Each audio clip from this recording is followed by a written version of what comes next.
niggas be crystal, babe. Yeah, hey. I'm shameless, so shameless. With my dogs on the block, it was dangerous. Take your girl out to eat and she's paying. I'm shameless, so shameless. I'ma go hit Tahoe up. Come bring the Tahoe truck, body bags on body bags. Come pick this garbage up. DJ mixing in the booth, he leave him traumatized up. I ain't got no time to waste. Let's get these commas up. I'm sitting in class, I can't even focus. Looking at teach, hoping that she don't notice. Titty sit right, got ass be poking. Sitting in the front, cause I gotta be the closest. I'm just waiting for the bell, let everybody leave. I passed with an A, but left her with a D. What's the weather today? Hot. It's like 89 degrees, right? Mm-hmm. You don't see nothing wrong with this? What? The sweater? She comes here complaining about how hot it is in here. In a I sweater. forgot this is a place that don't have Who air. wears 89? Who wears a sweater on 89 degrees? Like, why? I What's the couldn't point? say nothing because I got jeans on, but I did know. Jeans Jeans is what, is different? than a sweater and a hat as a black woman. What the fuck does that mean? Ain't that gonna fuck up your hair? The humidity. The reason why I have the hat on is because my hair is fucked up. Okay. And now you're steaming it with the fucking air that's A little moisture don't hurt. coming out of your neck. Just a little bit of moisture, it's fine. And for your fucking information, you dickwad, I take the train here and them shits be bussing with the air. That's how you get sick. Because it's going to be 61 degrees by the time I leave here. It is not gonna be 61 degrees. By the time The you low leave. tonight is 61. The low tonight is not 61. You're a What is fucking it? liar. I'm a liar? Big time. What that say? What time it say? 61. That's the It low for says the 61 day. because that was the time this morning. If she goes to the time, the low tonight is about 68. No, it's not. Yes, it is. Damn, you right. On 656. Because I work outside, so I got to check. Got it. Mm-hmm. And when I looked at it, I was like, all right, let me put on a little sweater. And I'm going to be outside. So the Worry low about is actually yourself. around 70. Worry about yourself. Sweater. Fire sweater. Yeah, you on point. Damn, you on point. That's crazy, Millie? Yeah. That's sounded mad surprised. crazy? That is mad crazy. That's what we doing today? You mad on point. Wow. What's up? How y'all feeling, man? Y'all enjoying the weather? It's fucking, yeah. Yo. Melly, yo. Melly looked at her like, really, bitch? First the ice in the cup, now the fucking candy? He did so fast by the time I looked up in the sky. Then she put that shit out because she used to be in the school. She did one of her, that was like student imitating teacher. Yeah, so I'm, I started to talk about the sweater and shit. I really meant to talk about the weather. What y'all think about this? You're not bothered? You're not concerned? It's May. It's normally not this. First of all, it's been like this for weeks. We just did a 50-degree winter. No snow, Facts. nothing. Like this to me might be the hottest Spring. year ever, Yeah, right. especially in New York. This may be the hottest year ever, be especially right. in New York, because we're talking about 80-degree weather, multiple from April into. I normally I know when summer's here. It's like right around Memorial Day. One day you wake up and it's 83 degrees. And then it's summer for the rest of the year. Yeah. Not this year. Not this year. It's lit up outside every day. They want us outside early to spend money. The government controlling the sun. That's what it is. It's some fucking conspiracy theory. They got AI in the summer in the sun. Yeah. I was at dinner a couple of weeks ago with somebody that said that we live in a dome. Like the earth is flat and we live in a dome and then there's like a wall. It's like a border. They right? watched the Truman. They watched the Truman Show.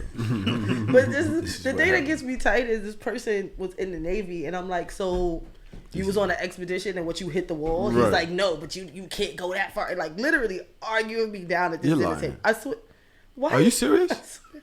It was funny. And it was dead ass? It was the funniest shit.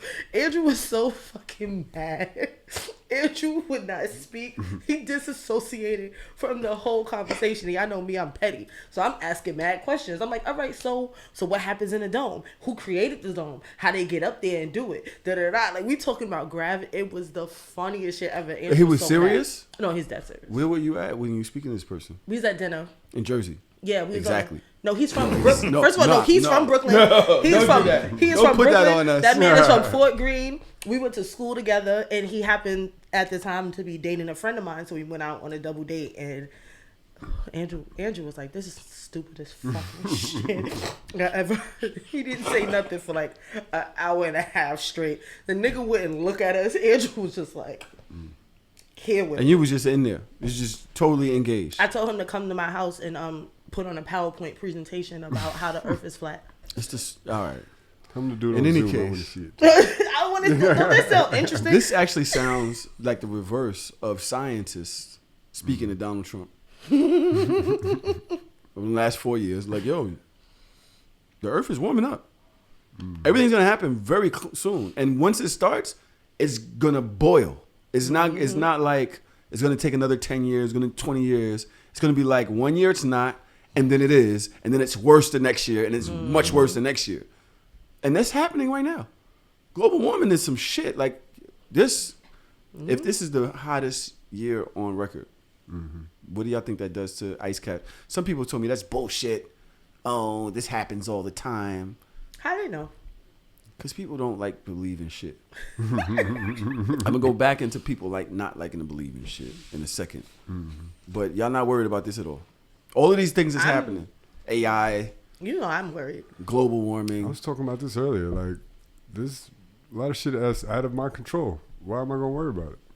We was talking about it last night on the Zoom call that you wasn't there for. Oh yeah. And then Tron was talking about how he put a proposal together really fast with ChatGPT, 5 the seconds. AI thing. And I was just like, yo, stop. Like, we have to stop. Because you putting a whole proposal together that would have took you time to research that you did in 3.5 seconds, that's not a good thing. It's a beautiful thing. That is a horrible thing. No, it's a great thing. There are teachers How did you do this? literally on ChatGPT, instead of doing the mental brain work that it takes to actually like IPP out a lesson, they're just going to ChatGPT, giving like a blanket topic and getting weeks of lesson plans on it. So that means if you don't have to do the thinking work, then that means that you can't anticipate misconceptions from your students, because you actually have to do the work before they do the work to see how it will work for them. So now you're taking that out of it. So everything is going to go to shit. I mean, it's just like anything. You can't get carried away with it. You gotta. What use did it. you do? I want to hear this because I'm confused about this ChatGPT. I typed in, so I'm trying to get a sponsorship proposal for my DJ Academy. I'm trying to get equipment donated, right? I'm a terrible writer. I've been procrastinating for months because I don't know how to write no sponsorship letter. I typed in, I was like, write me a proposal letter for asking for equipment donated for kids. And they gave me like 4 fire-ass paragraphs in 5 seconds. And all I did was just adjust one thing here or there, sent it, done. I'm like, that's beautiful. What's wrong with that? Yo, so here's the thing. People are scared of AI, but we use fucking Google. Ain't that the same shit? It's just a not little the bit. same. Just Are you times serious? 10. That's what he said to me on a thing last night, and you wasn't there. Google is not AI. I wasn't all right. No, Google isn't. It's a search engine. Yes. It's a search engine. Right. It just has information there. It's a and database. You just literally say, all right, you're typing in something, show me the reference points to this word, and you get to pick it. You have to click it. You have to do all the real work. It's a search engine. That's not the same. It's similar. No, it isn't. That's like saying the yellow pages or white pages. It's Google is the yellow pages. ChatGPT, they get their information from somewhere, so they have to So were source you here? it Was he from not the here? You internet the wasn't same here. way Google does. There was a. I'm gonna get to you. There was a. The guy who made AI, or who researched it or whatever, Yeah, he bailed on it, right? huh? He bailed. He bailed and So he you was could like, blow the "Yo, whistle. they're all like connected. Once one AI knows something, they all know it. This is not going to be a good thing. He's like, I don't want to be responsible for this anymore. It's out of control. This is out of control. It's been around for 2 months. It's out of control already. And the guy that made it is like, yo, I don't want nothing to do with it. So that's how it's just fucking Google alive. The shit is fucking feeding itself. It's feeding itself. What you gonna do when your kids start chat GPT in their essays for school because it's easier? What's gonna be the punishment? So you got to create an essay that is chat GPT proof.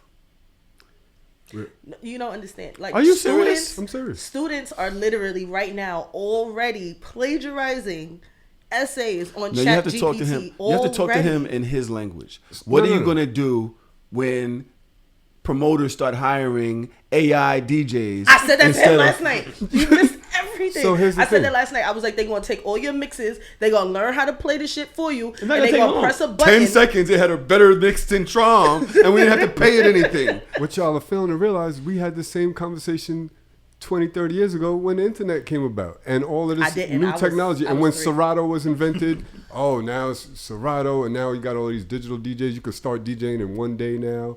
Before you had to accumulate a year's worth of records. The conversation has been there. So it's like, back to the weather thing. What are you going to do? Are you going to participate or are you going to sit back and complain? Because it's going to happen whether you like it or not. So I'm going to participate. I'm going to get my proposal done in 5 seconds. This is what we all have to face, is people like this nincompoop who is sitting here Sick. that has no forward, because he's a beating my own drum. It'll get done one day. Not gonna worry type of guy. So he's not even thinking about the negatives when it's mad negatives. The positives great. Of course I'm thinking about the negatives. You're not. You just said, hey. I saw the Terminator. I know how this is going to end. That's what I said. This isn't going to end well. But in the meantime, can I get my fucking proposal done?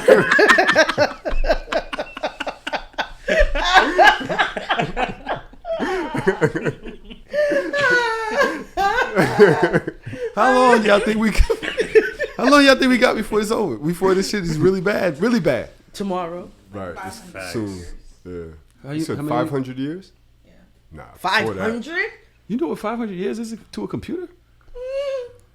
That's like overnight. These shits are growing like by the nothing. time I'm y'all niggas' age, it's up for me. I saw Bill Gates having a conversation with fucking it wasn't Einstein. It was like Plato or Socrates. Having a whole conversation. Both of them, an AI conversation. And he was talking like Socrates. It was like coming up with all types of mental shit. And he was talking to Bill Gates. And Socrates was like, so behest. He was basically like, yo, this is not crazy to you? So yeah, I don't know. Now, yeah, that's a whole nother conversation. We'll get into that. Fine, another day. We've done enough on that. But you keep bringing up your. Do you have allergies? Real bad. You ever took too much allergy medicine? No, because I take the appropriate prescribed amount that's on I the did fucking that. bottle. So this is the You're problem. supposed to take one every 12 hours. I called the doctor. Remember, or one every 24. Remember, I went to take the allergy medicine, the shot. I took the test. They finally tell me I'm allergic to dust mites and cats and this and that. I'm allergic to everything. I swear to God, I go to the allergist and it was like an emergency. They're just running around looking for Benadryl spray and all that shit. Because my fucking back just exploded on them. The lady, they put the little things in your back, little dots on your back, whatever. Yeah, the lady starts to walk out. She says, all right, now call me when it's starting to itch. I said, it's itching already. She says, that's impossible. She didn't get to the door. She turned around. She came and looked at my back. She said, oh my God, I got to get the doctor. She ran out. I'm sitting there like this. My back is on fire. I'm like, I can't itch it. I don't know what the fuck is in my back. So I'm just like, moving around silly. They both come back in and you can tell they're panicking. Because they're like bumping into each other. And she's like, oh wait, you have this shit. Oh no, wait. She goes out. She comes back. She's like, I'm like, is this like the worst y'all ever seen? And she was like, yeah. I actually have hives looking at your back. Oh wow. And she shows me and her shits is like raising on her arms because she's fucked up. With not hives, goosebumps. Yeah.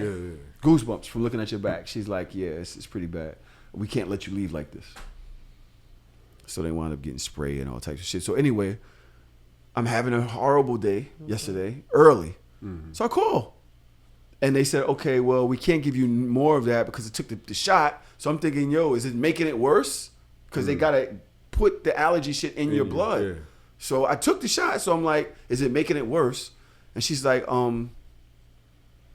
no, it can't be that. We only give you a little bit, so it can't be that. But you can take your allergy medicine. I said, I took it already. She said, you can take another one. Don't worry about it. I said, but it says take one a day.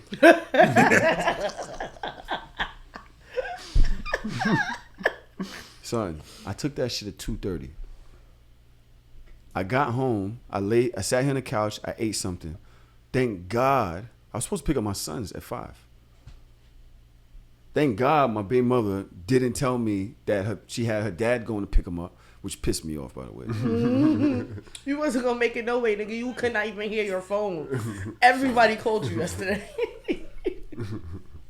3:30, my eyes is doing this weird thing, like just fucking yes, just like no, but you know it's 3:30 in the afternoon.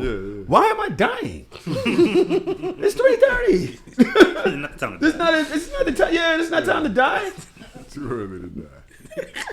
nigga. I woke up at 9:02. Trom was calling me. I had 20-something missed calls. Because we all was calling you. We were sitting in that call for so long, and I'm just like, all right, we're going to have to start talking without the man. But the man is the one that want to make all the decisions. So at this point, whatever we say here, the man just going to have to go with. Like, we just got to get this over with. We just sitting, everybody sitting there on mute, doing shit, Shit was nuts. waiting for you. Tiana hitting me mad and shit. You could tell she just over me. Say something or explain why you're not here. I wake up, it was between her and Tanae. I just look both of their texts like, ugh. Was I the only one that was like, yo, you okay? I texted No, her. she actually did. Nigga, Tanae hits me on fucking Discord. Are you ignoring me? Why are you texting me on Discord? If I'm ignoring you in text, why would I not be ignoring you in Discord? Why are you texting me on Discord? But yeah, she hits me with the, are you okay? Is everything all right? But I'm like, this is you were supposed to be here text. This doesn't, you don't care if I'm okay or not. You don't care if I'm Respectfully, there. I didn't ask if you was okay because in my heart of hearts, I knew you was asleep. I'm like, How? this nigga is asleep, son. I don't know. Like, Yeah. that's But it how was- I felt. I was like, yo, this nigga sleep. That's why I called you, like, trying to wake you up. I'm like, after the second call, if he ain't finna wake up now, he sleep. I had so many fucking missed calls. But speaking of sleep, and this is a horrible segue. Okay. You hear about Jamie Foxx? Oh, damn. That is a horrible segue. Wait, no, you didn't get the update? Hmm? You didn't get it? What's you- the I did. update, Tora? Oh, what I the did. Dakota? Yeah, I did. Oh, okay, bet. But Nah, I just want to they make said it's hard. Is it a horrible segue? Yeah. I mean, he's up. Apparently. It's not horrible if he's up. You know what?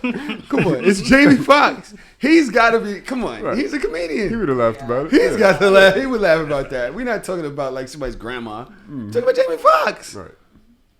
Come on. You're If gonna you watch think this it's Patti live. LaBelle or something. She's like, she's up. She's up.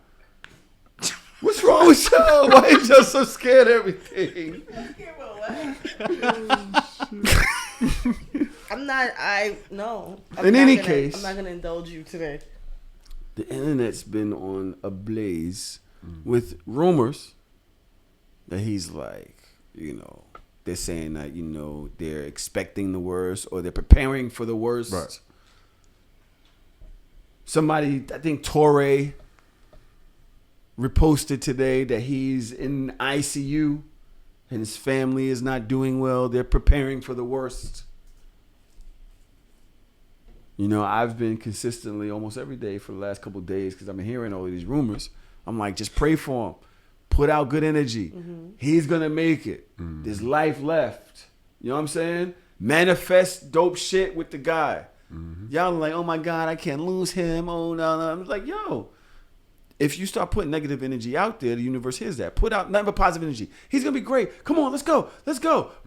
Binge. What was the show? Jamie Foxx show. Damn, I'm stupid. That was one of the easiest. I didn't even have to ask it. I just had to think for a second. Yeah. 1 second. But somebody sent me a prayer. You don't want to hear the prayer? Please don't read that. You don't know if that's a curse. Don't read things like that out loud. I have to. This shit is. You don't know what We that were just talking See, about the amount of like people type into comments section. Huh?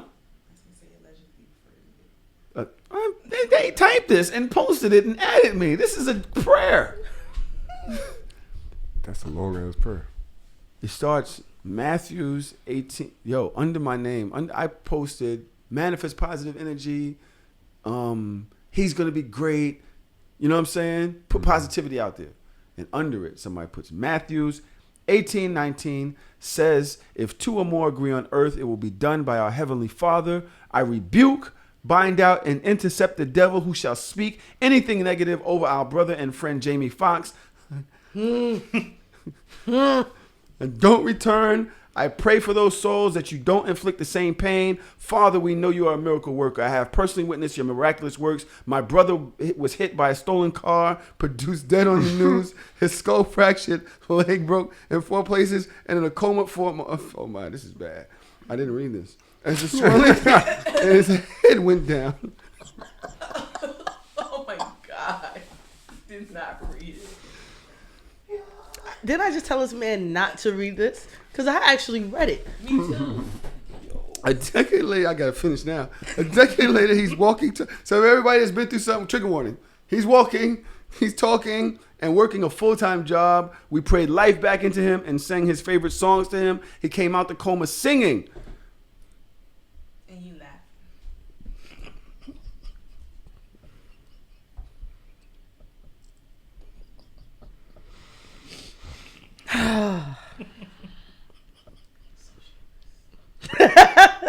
Nigga said so shameless. Just end this show right here. Start anew. Bring it back. Go ahead. Keep continuing. Go ahead. Since he has no words. And I shouted. Go ahead, bro. Go. And I shouted, praises to you, Father, because I know it was only by your grace, Father, we are coming together in unity, asking for supernatural healing for Jamie. What only you can do. We ask for you to inject miracles into the hands of the doctors so that when they touch him, that which is causing medical harm to him shall reverse. Whatever is causing conflict and determining the fact, to reveal it and heal it. In Jesus' mighty name, Father, the believers' faith relies on you because you have proven over and over that you are above what anyone is capable of fulfilling. I put my trust in you. I have no doubt in my mind that you will answer our prayers. This is temporary rest, Father. You are giving Jamie his much needed rest so he can come back full of more life than he already had. We just thank you so much in advance for sparing Jamie life and answering our prayers. Amen. Yo, thank you, Corey. First of all, we really never getting off this fucking couch. Second of all, this nigga is on Chat GPT right now while you reading a prayer. I'm trying to get a prayer for Jamie Foxx from Chat GPT. See what they say. It's probably better than that prayer. Oh, this is fire. Are you serious? Yeah. You got a prayer from... what does it say? Let me hear the prayer. Oh my God. Still go. It's still going? Is it longer than this one? It's about the same. Keep the devil away from me, first of all. Dear God, we pray for Jamie Foxx as he recovers. Please watch over him and provide him with the strength and endurance he needs to heal fully and completely. We ask that you send your healing hand to touch him, bring in comfort to his body and peace to his spirit. May he feel your love and grace surrounding him. Provide him with the sense of calm and reassurance that he needs during this time. We pray for his loved ones that they may have the courage and strength to support him in his recovery. May they feel your presence and guidance as they help him through this journey. Lord, we know that you are the great healer, and we trust in your ability to restore Jamie to full health. May he come through this experience with renewed energy and a deep appreciation for the love and support that surrounds him. In Jesus' name we pray. Amen. Y'all trying to tell me that ain't fire? That is horrible. That's not sincere. How is that not horrible? Because it's not sincere. It was cold. You can tweak it and put your own words behind it, but the foundation of it in 5 seconds is amazing. I don't know how to write a prayer. So it's like if somebody passed away and you raise your hand to talk at their shit. Yeah, be like, all right. Give me a prayer for Uncle Jerome. Right. Yo, I hate y'all. I really don't. Let me like look at it my here. notes real quick, and then I'll read my prayer. Yeah. Shout out It's to better than that Jamie. prayer. That wasn't Yeah. a prayer. That was selfishness. Pastor GPT is nuts. Pastor GPT is ridiculous, bro. Says Jules in the Discord. So yeah, for one, that prayer was still dope. To Shorty, thank you for the prayer. I got a question. Yeah. Jesus read comments in blogs? Like, Maybe it was something for everybody to say. Just to put why? Put it in the universe. What's up with you in comments? What's up with you in comments? But that's some long shit. But did she write that? She sat there and wrote that shit. people be You know what? Fuck that. That was a beautiful prayer. I'm sorry I laughed. It's what I do. So I laugh when I'm uncomfortable. So Because I was this has nothing to uncomfortable do- by your prayer. It has nothing. Well, you start talking about your. All right. But after all of this sorrows and all of this, his daughter, Jamie Foxx's daughter, wind up putting up a message. Corinne Foxx says, "Update from the family. Sad to see how the media runs wild. My dad has been out of the hospital for weeks, recuperating. In fact, he was playing picket ball yesterday. Thanks for everyone's prayers and support. We have an exciting work announcement coming next week, too." No fucking way. Yeah. He's been out the hospital for weeks. That's what his daughter says. Verified. Well, you never know what's verified anymore. But that's what his daughter says. That he's what's picket ball? I don't know. Does anybody know what picket ball is? Melly, is that one like a Haitian sport? What the fuck? What is it called? Picket ball. No, really? What is it?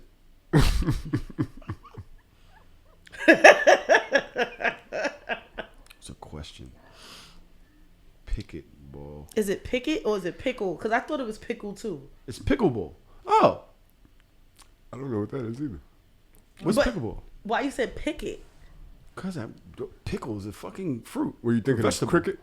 It's a vegetable. I thought it was picket. What's the problem? I haven't said shit. All right, what's pickleball? Chat GPT Is that that the shit, thing Trump. with Look the- at him reaching. This nigga. mean, Is that you the use thing Google with for that. the little net on the thing? It's like tennis. Is that the thing? You know the net on the thing Badminton? that looks like, is that Batman? You talking about badminton? No, it's like a little Can't see net. that Let me see shit. that. I need a friend. Let me see what is fucking pickleball. Why does this matter? Pickleball is a racket sport that combines elements of tennis, badminton, and ping pong. It is played on a court slightly smaller than a tennis court with a modified tennis height net, using paddles and a wiffle ball. Shall I continue? No. Is It this ends. a The game is pickleball? fun, easy to learn, can be played by all ages and skill levels. Why the fuck? How rich you got to get to start playing pickleball, Pickleball, instead of right? tennis? Why you don't just play tennis? It's on the fucking tennis court. I just want Tron to stop chat GPT and everything. Did you chat GPT that? Yes, he yeah. said he was gonna do it. Why didn't you just Google it? What? Because I wanted to see what the Wait, are difference you a was. member of Chat GPT now? I Like, want a free trial. don't you only get 5? Don't you only get 5 5 what? questions? No, you get 6 days. Oh, okay. So yeah, apparently the internet's been telling lies about fucking Jamie. Either way, there's a lot of people that's like, well, why didn't he go live if he's okay? Why hasn't he said anything if he's okay? I don't believe it. He's still in the hospital and they're trying to cover it up. And even if they are, why nobody have their own business? Like, are y'all this bored or y'all this messy? Like, why is this any like? Even if they are lying to it, so what? So what? That's not your friend. Like, sorrows and prayers. Send that. You never been too invested in entertainment shit? Huh? You never been too invested in like people you're fans of and shit like that? Like, I was wondering why, Rihanna named her baby. RZA? Yeah. Because I thought about you. Me? Yeah, I was like, maybe the baby just got mad Riz. I mean, I was like, maybe, because I didn't, there was an article that said, oh, in reverence of RZA for Wu-Tang. And I was like, why? Wait, she spells it the same way? Yeah. Oh, really? And I didn't understand it. So that's what maybe it's Riz, I thought it was like the Rolling Papers RZA. Oh, it's RZA, like the RZA? Rolling Papers RZA. Yeah, isn't there a Rolling Papers called RZA? Nigga, I don't know. I don't know, but that would be silly. That'd be sillier than naming it after. Why would she name her baby after Rolling Papers? You know how many kids in the hood named marijuana right now? There's no kids in the hood named marijuana. Okay. Marijuana would be stupid as fuck. Rihanna smokes a lot. I would not be surprised. Can we all not be stupid? Just let me be stupid. Not everybody in the room. I'll own it. Don't mimic me. Give me the blackest last name you could think of. Is it RZA or is it Rizla? It's Rizla. What's the Rolling Papers called? I'm leaving. I can't spell today. Being Oh, Rizla. what? The Rolling Papers are Rizla. Close enough. Okay. Yeah. No, Mock. It was Mimic. Because Mock isn't shut up, Butt Naked Trucking. There's somebody in the Discord called Butt Naked Trucking. Why is his name Butt Naked Trucking? Have you seen Janelle Monae's titties? Of course I have. Not Several in person. times. I've been looking at them titties for a couple of weeks now, actually. It's something. It's something to be that people are invested in. The whole internet's been talking about titties. Did you? So you haven't seen her titties? No. Oh, baby, let me show you. It's a good set of tits. I love So you didn't? it. You haven't seen this So her video? music video? You haven't seen this? Turn that down. You see that? Son, I've been watching that shit over and over for weeks. This video was amazing, right? Right? It's Right? an ad for something for her thing, right? That's the name of the song, right? Yeah. Lipstick Lover. Did you see when she revealed the titties though? Mm-hmm. Did she even went further? Trom, Okay. you got your glasses on? Mhm. Right there. She starts swinging them shits around. She not playing. I want that shirt.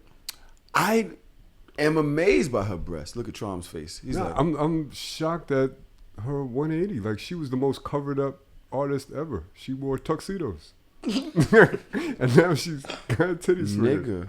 Then I go to her fucking page, and she has. Wait, let me see. Is it here? She's naked on the cover. I don't know if this is the cover of her album. It's called The Age of Pleasure. You want to see it up close? Is that cheating? Look at Trom. Look at Trom. Trom's about to lick the screen. She's diving. She's playing like underwater something in between people's legs. Mm-hmm. Butt ass naked. I'm loving it. What do you think? Loving it too. I'm just shocked. I don't know what's going on with her. There's a lot of people on the internet that are mad at this. I don't know why. Why? Like, Yeah, why? before I was gonna lie, I had to make sure that I verified my point. She wasn't always in suits. Like, she's worn like tight stuff. She's worn like little skirts. She's worn things that shows cleavage. Like, I think that in our heads, that's just what we keep. Well, when most people keep thinking of, because her album, when she had, I don't remember the name of it, but when she was like a robot and she had like that little gold, little bustier thingy and like that thing on her head. Like, this is not abnormal. It's just, I don't know. I love it. I feel like What's the name Janelle. of that I feel like she's been very sexual for a long time. She's been Same. openly, at least bisexual, if not dating women exclusively. And I believe that for some reason I believe that she has been super sexual. But we just thought that she was more, what's the word? Aggressive? Dodge? Aggressive? Compliance, gay person in the room. What? I'm the gay compliance in the room? Me? Tiana's not here, so we need somebody to help us with the proper terms. Was she And not you the asking me? Yeah, was she not like the hardcore masculine something? I never caught her energy as masculine. You just somebody just said she was wearing tuxedos. Yeah, she was wearing tuxedos, but she was wearing sexy tuxedos. It's not like she was wearing like a whole man suit, like they was fitted and tailored to her body. That doesn't make Was you it? masculine. Yeah. I know you never knew she had a shape under there. Yeah, she was covered up for years. She did not show her shape for a minute. But you making it seem like her suits were like not tailored and close fitting to her body. They were, but you Just couldn't like tell. the same time, like niggas didn't realize that Lupita had a fat ass until just this year Right. or last year, and that ass been there. And we ain't know Erykah Badu had a fatty until she did that video and she got butt naked. Same thing, like, yo, she was not dressing you knew like that. before then. Them Not wrap like that, skirts, that ass was shaking in them wrap skirts with that thing on her head. A lot of people missed it. Yeah, because like it's like y'all don't look deeper. It's like, oh, she's covered up from the neck down. Ain't nothing to look at there. No, that's not true. I mean, you could tell she had a little shape, but she You was gotta pay not attention showing to all the that skin. details. She was not showing all of that. I feel like Janelle Monae, well, no, she's not the first, but outside of Little Kim was like the second person that I feel like had on suit pants with like suspenders as a top and a jacket. Janelle Monae used to do shit like that. Once in a blue. Y'all wasn't paying attention. That's why everybody's acting brand new. I don't think any of this is new. I feel like she wore that tuxedo for like 5 years straight. Like, that was her fit for all the award shows. No everything. way. Yeah. Somebody on the internet said something like she was wearing Farnsworth Bentley suits and now this. I'm like, yo, what's wrong with y'all? Y'all are not okay. She was, but she did it in a stylish way. And I don't have no hate towards it. I ain't mad at it. But I do believe that she has been leading towards being very sexual for a long time. It's just now like being more apparent. People are saying she's doing it for the album. Do you think that's what it is, or because we don't follow her every day? Right. It is an interesting pivot. It's a hard pivot. So, are you she newly single or something? Like something had to happen. I don't think it's a hard pivot. I think it's just she's not somebody that was probably on a lot of people's radar. So you're going back to your last memory of her to now this. But if you have been watching her in the middle, like it's not that big of a deal. So you saw this coming? Well, her titties being out? No, but I'm happy about it. Why are you happy about it? Because it's titties. Who doesn't like to see a good pair of titties? There's a lot of people on it, and I've been looking for the damn thing. People are outraged. Niggas love to be fake outraged because they put certain people on a pedestal in their mind and they feel like, oh, you stepped off this plateau that I gave to you, so now there's a problem. You're the problem. You're too invested, bro. Like, just go chill. I had to really like touch grass. Somebody said Janelle Monae went from barely showing skin to flashing her knockers on stage, and you don't find that suspicious? Suspicious of what? And why is that your business? What are you suspicious of, ma'am? I'm assuming that she's trying to pimp us. She's trying to fool us. She's trying to do it just for sales. Well, she got me. You gonna buy the album now? Sure You care will. about her music? Name a Janelle Monae song. No. You don't have one. But don't. now you care because she has dope breasts. Yes. You believe her? Yes. I'm listening. Yeah. I'll give the album a spin. I was having a conversation with one of my friends one day, and they were talking about somebody had like a crazy outfit on Instagram or whatever, and was like, "Yo, Dodge, you saw this outfit?" And I'm like, "Nah, I ain't see that." She's like, "Yes, you did, bitch. You liked the picture." And I was like, "I just want to be clear.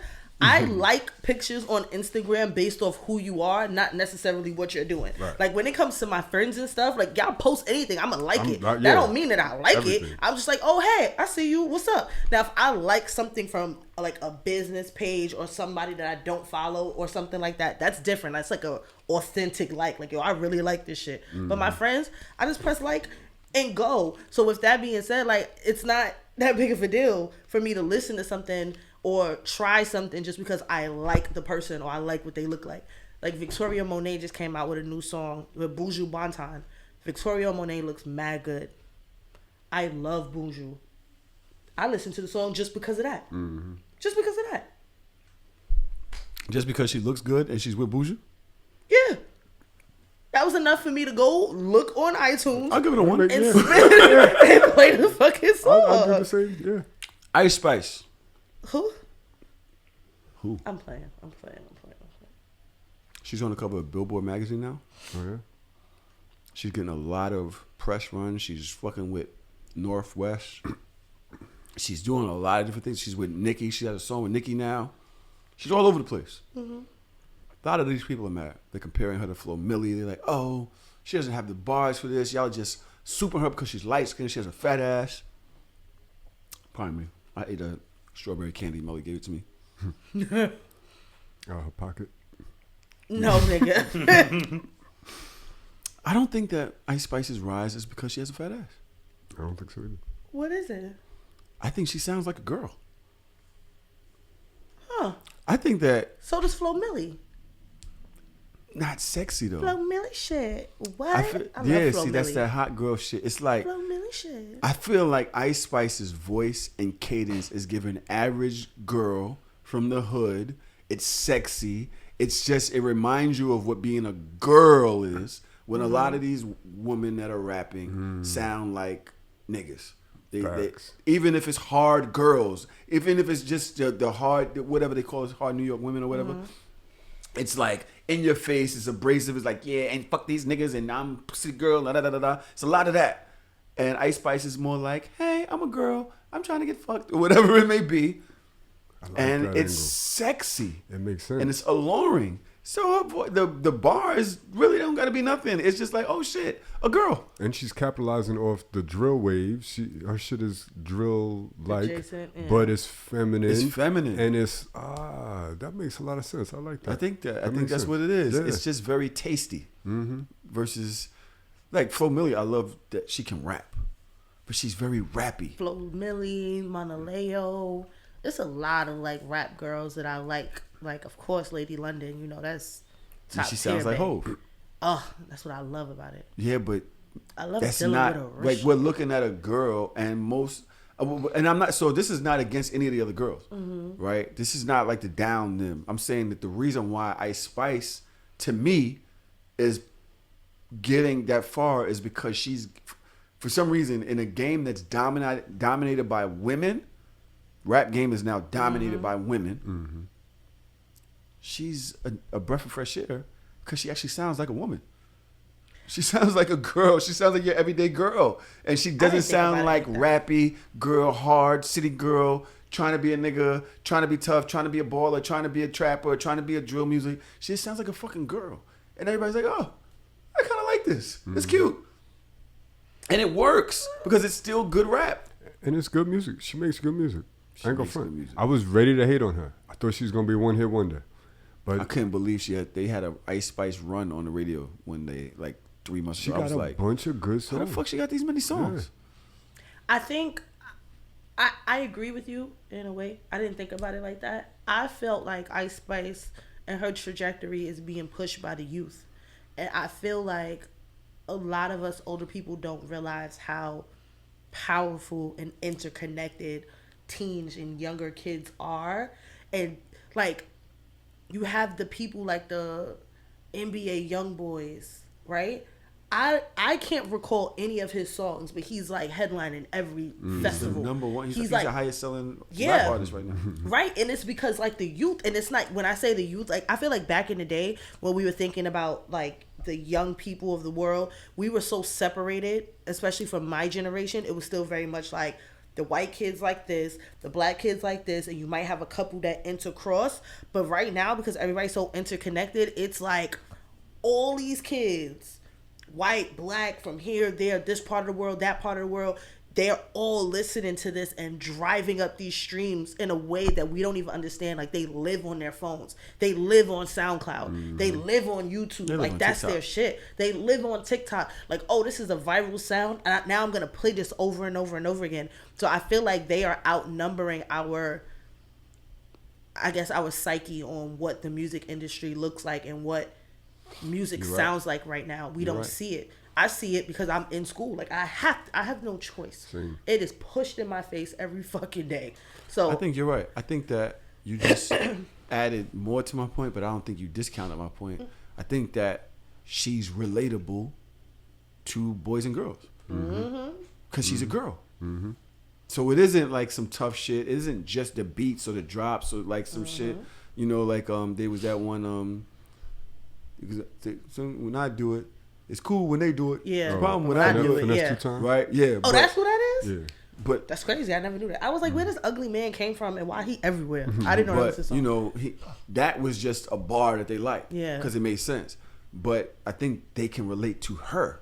She sounds like a regular girl. She sounds like a girl from the Bronx. I like her little vibes. The boys are liar. The boys are liar. I know more Ice She Spice songs than smokes, Janelle sweetie. Monae. Me too. But Janelle Monae titties look great, and she older. I'm looking at the little girl. Titties look amazing, by the way. Sorry. So yeah, TikTok too. Damn, the world is fucking changing, bro. Right. The world is changing. And right I like to beneath our stay right fucking in my feet. lane. We are old as shit. Are y'all old? Do you consider yourself old yet? Old as fuck.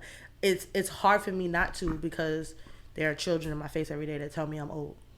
Do y'all see the video of Lil Meech getting arrested? Who? Lil Meech, Lil Meech? not Big Meech, Lil Meech. For what? When he got arrested in the airport for a gun. Oh, for That a funny gun? looking boy with the curly hair. Oh, that happened months From ago, BMF.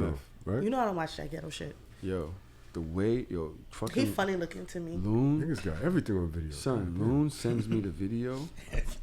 Yo, Toro, did you see it? You niggas can't get arrested in peace. Nah, niggas. I we heard about asked it. for the cops to have cameras on them. We get what you asked Is for. this a new Don't video? Release the footage. Yeah. Yeah, I know what you're talking Nah, about. don't release the footage. What's that? Looks like there's firearms in it.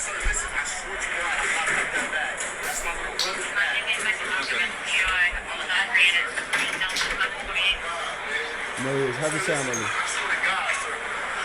I know, but unfortunately, there's certain procedures we have to follow. Anytime something comes in that's prohibited, correct? Right. So listen, You understand that, correct? please. You have your ID on you? Sir, my ID's in my bag. In the bag? Yes, sir, listen, I'm a minor, sir.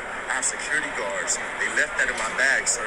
I did not Okay. pack my bag. Well, we can get that all straightened out Please, after let's do the it. fact, Okay, okay? thank you. But Not until on then, the I have minor, to put you in sir. handcuffs He's a until we minor? figure this out. Okay. Okay, you understand that? Can I call my mom or somebody? We'll do that after. Okay. All right, just turn around for me. Be cooperative. Everything's on video and audio surveillance. Plus, I'm on body cam. You understand that? Sure, yes, I understand. Okay. This is just for your safety and everybody else around you because there's guns involved. Okay, or possible guns. We have to confirm it. Okay, X-ray doesn't tell us 100%. Okay, just says there's a possibility, and that's what it appears to be. You understand? Do you have anything else on you at this point? No, sir, I promise I don't. Okay. This is accurate, sir. No, I understand. Man. Do you have a This is concealed my weapons life. permit or anything like No, that? I don't, sir. They left that in my bag. My little brother's he was outside waiting for me, sir. I promise you, sir, that's not mine. So it goes on for about 2 minutes. Loon's laughing. That's fun. Sounds fun. Loon's like, yo, that nigga said everything in the book. That nigga said I'm a minor. Can I call my mom? Said I'm an actor. My brother was outside waiting for Not me. mine. I said, Loon, I ain't gonna lie to you. I just said the same shit. A gun at the Nigga, a airport is gun crazy. That's at the nasty. airport? You're on a hit TV show? Your dad is in prison. You already got fucking history with that and BMF, everything. You're, nigga, you just trying to get out. You just trying to be somebody right now. They find a gun in your shit? I'd have been like, sir. Yo, you see how many times he said sir? Yeah. Yo, fuck this street shit. That shit get real when them cuffs get on you. And them cuffs is hard.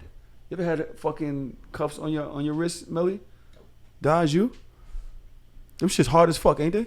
Them shits ain't no like them shits they sell in the motherfucking party city. Sure not. You shit's heavy. Them shits hurt like fuck, nigga. Them shits get to the gristle Yup. in Of the your- bones the of your side wrist. of your wrist. That shit That's get real crazy. immediately. And then And they they- purposely do them shits mad And they, tight. right. Like, They don't be worried about your comfort either. no. Yeah, you be like, oh, let me loosen them up a little bit. Click. Like, oh, nigga, take these off. I'm not gonna run. Damn, shit, that should be too fucking real, man. But yeah, motherfucking Loon was laughing. I said, nigga, you must have never been motherfucking locked up before. Right. I mean, it's worth a shot. Say all of that shit. They don't be giving a fuck. They say you're about supposed to say none of nothing. that. You're not supposed to say shit. They don't give a fuck about none of that shit. If you don't say nothing, you go to jail. I'm going to try my best to not go to jail. And then lie?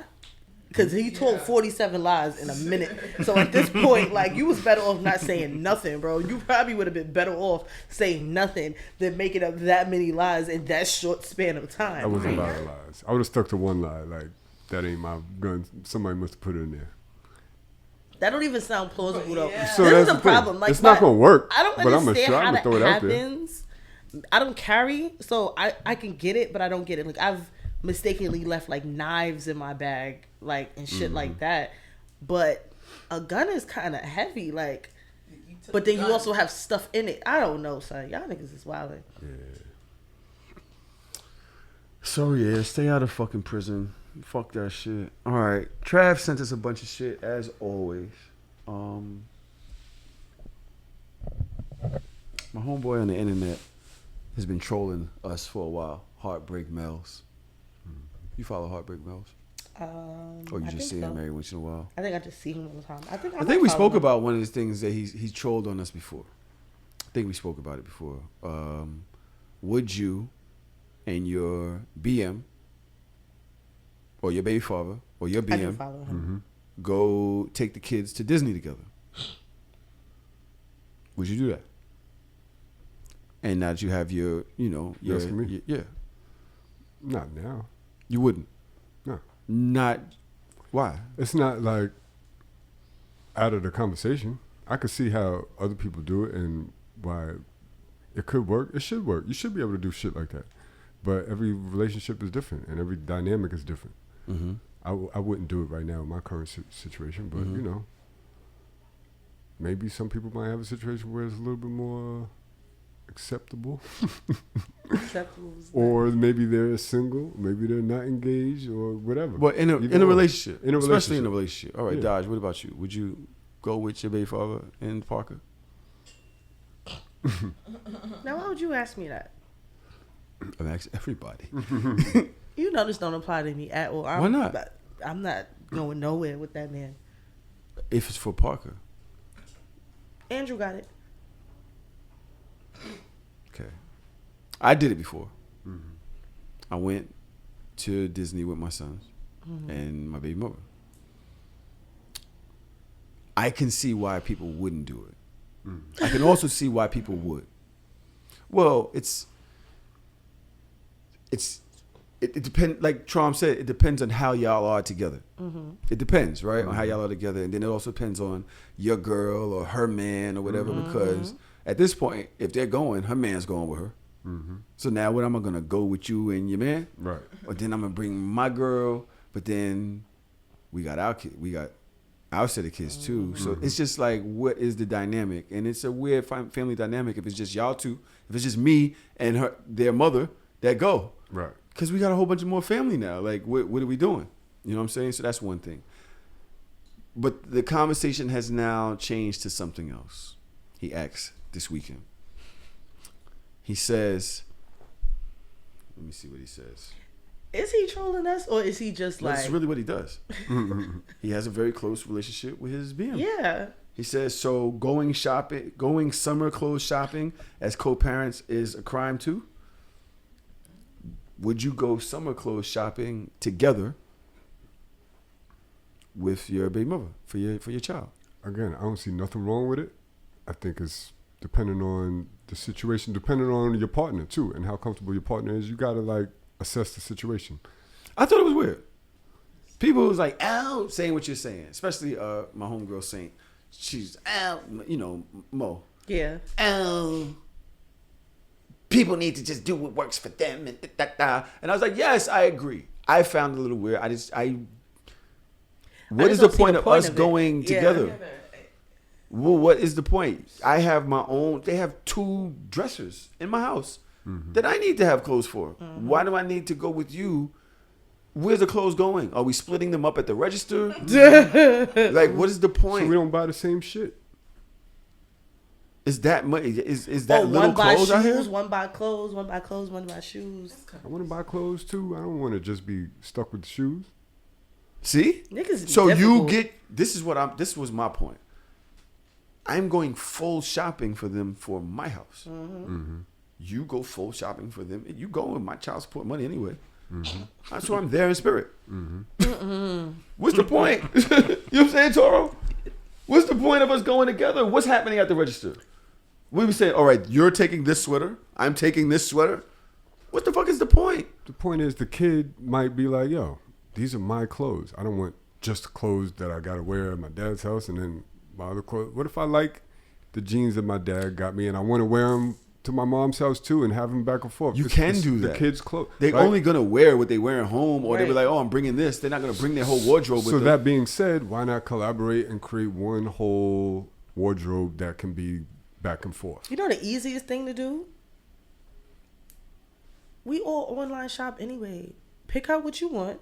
Ship it to whatever house you gotta ship it to.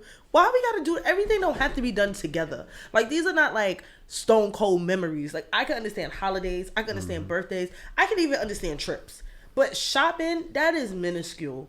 Like, you're not gonna remember that. This is the thing. As much as we see toxic co-parenting situations, if you could find people that can get along to do shit like that, go for it. If you ain't bothering nobody, if the significant others aren't bothered, if the kid is happy, everybody's in a good mood about it, why the fuck not? It's better than the alternative, everybody not getting along and riffing and the kid seeing all that bad energy and bad blood. Like, it's just more experiences for the kid to be with both parents together in a calm and peaceful situation. I don't see no problems with it. Would I do it? No. But I don't see no problems with it. It's not about problems. It's what is the point? Why do you need to go together? That's what I didn't understand. I don't have a problem with people doing it, but what is the point of baby father and baby mother meeting up to go shopping for the child together? What's the point? Like I said, it could be just something as simple as we want to do something nice for our kid. What's the nice? We could do it at the same. We're gonna take you back to school shopping. That's not nice. That's a necessity. Whatever. We're gonna take you back to school shopping. We're gonna do it together. Why do you need to?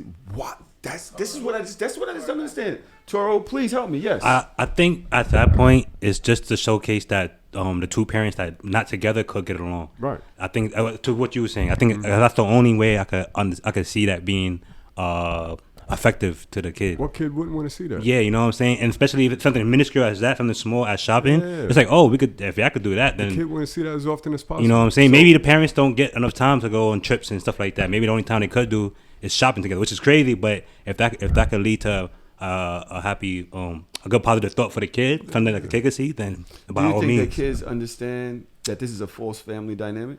I could see that. Do you think it's a false family dynamic? I don't Because think in the child's mind, they're like, all right, so if you could do that, why can't we invite daddy to dinner? Or why can't we I don't do think it's a why- false. I can see that. I don't think it's a false family Yeah, dynamic. why not? It's the new type of family dynamic. Like, it's not the same as it was, when there wasn't baby mamas and baby daddies as prevalent. Now there's a lot of that. So it's a new type of family. It's blended families and shit is a little more complicated.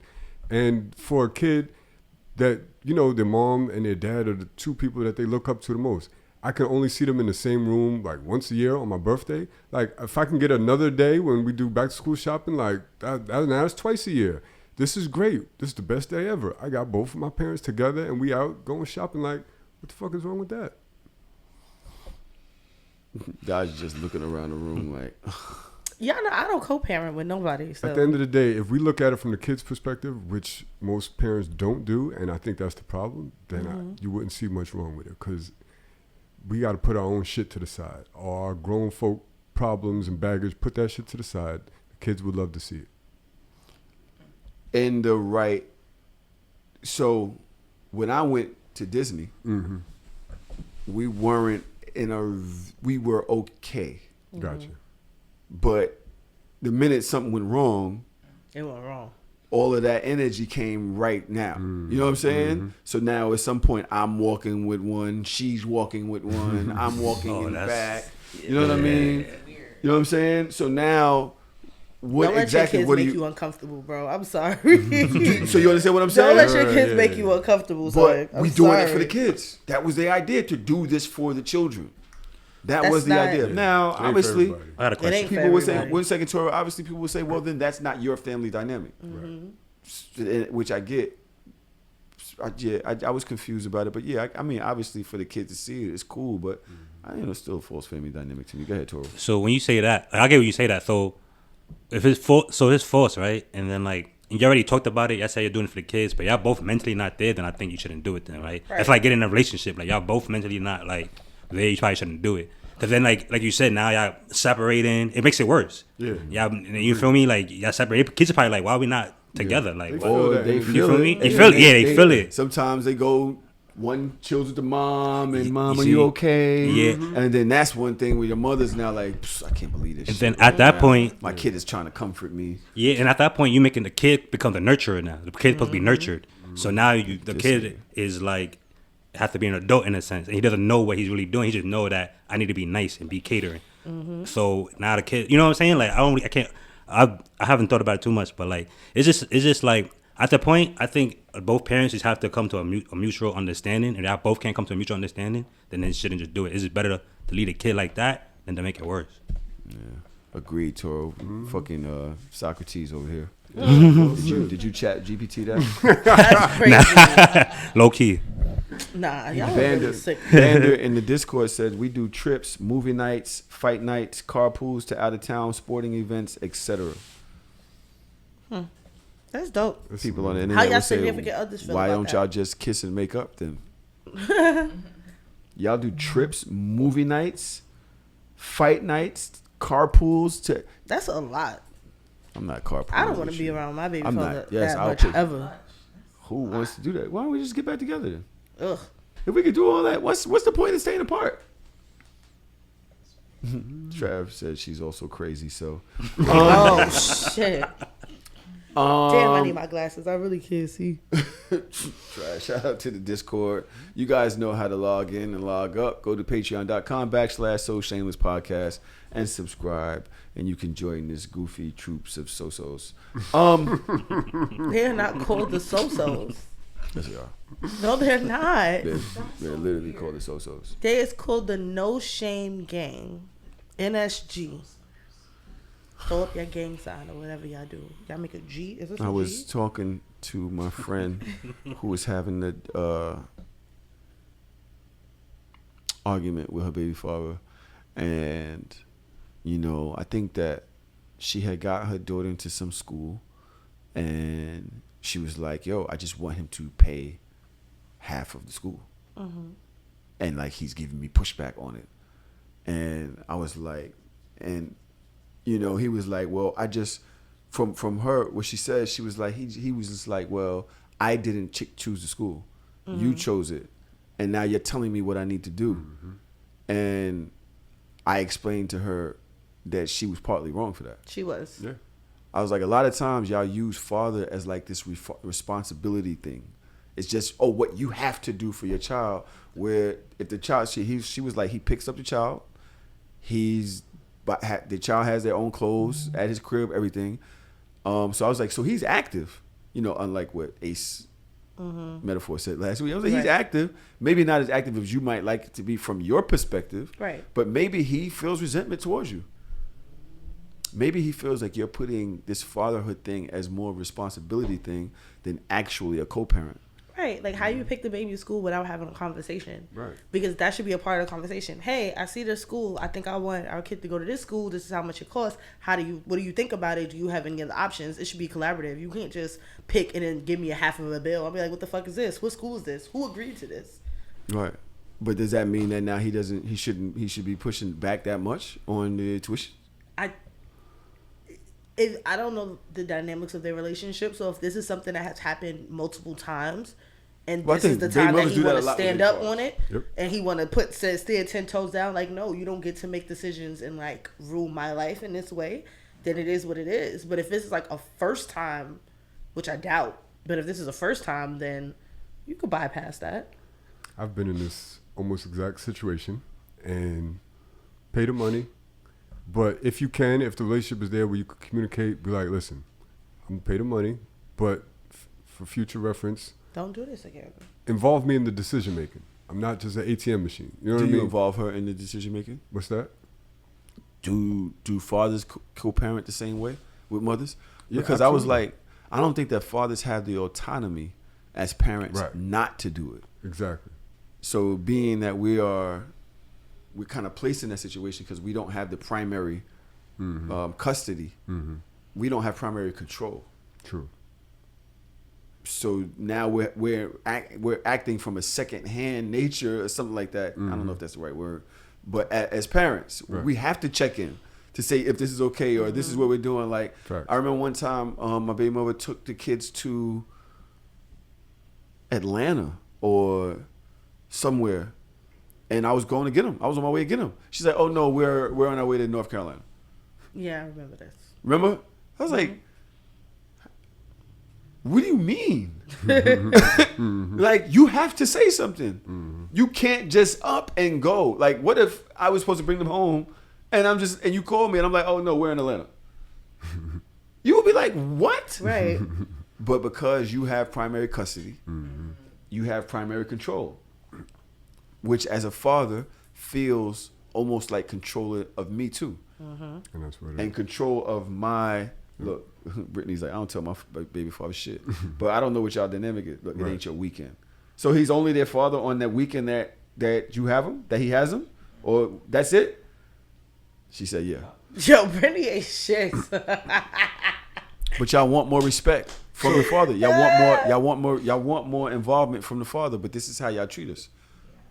So how does that work? So to her point, and I've actually spoke to, unfortunately I had to deal with family court lawyers years ago. So I kind of understand the law and how it works. And my lawyer advised, like, when your child is with you on your weekend, they are in your care and you can pretty much move around as you want. You can go to this place and that place. You don't have to tell your co-parent what you're doing that weekend. You know what I mean? Now, if you're leaving the country or some shit like that, you should probably say something. But if you're just going a few states away or whatever, you don't have to do that. Now, if it's a decision like a school, New Jersey or Connecticut, Six Flags is in what, Philly? Okay, I might not say nothing. I'm just saying. But Atlanta, North Carolina. So you get to Atlanta faster than you get to Six your Flags. point. No, you don't. Yes, you do. It's fucking 13 hours, 16 hours to get to Atlanta. What are you talking? Oh, I'm talking about driving. To your point, it's what? considerate to do so. You're not legally obligated to do so, right? It's considerate to do so. But to the other point I was going to make, if it's something about school, that's not like just where I'm at for a couple of days. Like, this is where you at for 4 years or whatever. Like, that's a big decision. That's a permanent decision that's going to affect a lot of things. Like, that ain't just where I'm at in the weekend. Like, I need to be involved in that decision. I feel like, what are other things that baby mothers have done that make you feel like a secondhand parent? I mean, Because I was trying to explain that to her. I was like, yo, pardon me. If you had answered, go ahead. But I was trying. Okay, you don't. So no, I do. I was trying. I hate y'all. I'm just sitting here like. What I was trying to explain before you get to it is a lot of times y'all make us feel like fighting back, and that's where it becomes a push-pull thing. That's where heads are butting heads because you're trying to make fatherhood an experience that isn't like real fatherhood. It's almost like I'm your slave or I'm like at your behest or you're like whatever you say I gotta do because I'm a father. But that's not fatherhood. You're like pulling me around by a leash with the kids. You know what I'm saying? And it's just control at this point. Go ahead, Trump. I'm going to make a bad analogy because I love them. They be hitting sometimes though. It's like white supremacy. Damn. Oh my gosh. If black people were in power, are we going to oppress white people the way that they oppressed us? Is that our goal? It shouldn't be the goal. The goal should be there should be no supremacy. There should be nothing where one race is over another, right? So if I'm the custodial parent, if I was the one that had the power in that situation, I would be way more considerate and understanding to the fact that, okay, I'm the primary custodial parent. I can make all these decisions without you, but I won't. Just because I have the power to do so don't mean I'm going to do that. I'm going to be considerate of you. I'm not going to use you as an ATM machine. I'm going to let you know. I'm going to involve you in the decision, give you that satisfaction, and then ask you for the bread. I have a pushback. Go ahead. Your child, 3 years old. Your parent hasn't been around for 3 years. That's different. Wow. At me. No, but for whatever it may be, right? Say you're at 3 and you've been trying to do what you just said for 3 years. You think by the time you're 8, the kid's 8, 9, you're still going to be checking in on everything. We're talking about every single day, every meal, every after school activity, after every fucking anything, dance, whatever it may be, jackets, book bags, sneakers. Time and time again, you've had to do it. The other parent doesn't seem as involved, doesn't seem as concerned, doesn't know that you had to take them in for shots, doesn't know the immunization records, doesn't know nothing. You're now, seriously, by the time the kid's 9, 10, 11, still checking in to make sure they're okay with shit? Or things have just gotten to the point where you're just like, yo, I'm doing, and because responsibility-wise, you're supposed to help, I'm not going to do it by myself. Or we can go back to court. Right. And I can make you do it. Now, once you've abandoned your responsibilities, even if it's for just a small duration, you kind of lose that consideration. But see, it's not abandoning to me. Going back to the other side, this devil's advocate. Can I say something? Yes, please. I agree with that. I agree with both because being the fact that this is so closely aligned to my little situation, like I feel like once you've been considerate for so long and trying to be inclusive and trying to have conversations about things that affect the child that you have together, once it gets to a point where you're constantly hit with obstacle and wall and like not having somebody that's like as cooperative as you, you're gonna get to a point where you're like, fuck it, I don't want to tell you shit. And I'm literally at that point. After 4 years, I'm at the point like, fuck it, I don't gotta tell you shit, I don't gotta talk to you about shit, I don't gotta call nothing. Now I can't bring up your situation because yours is specific. This right, but I'm talking.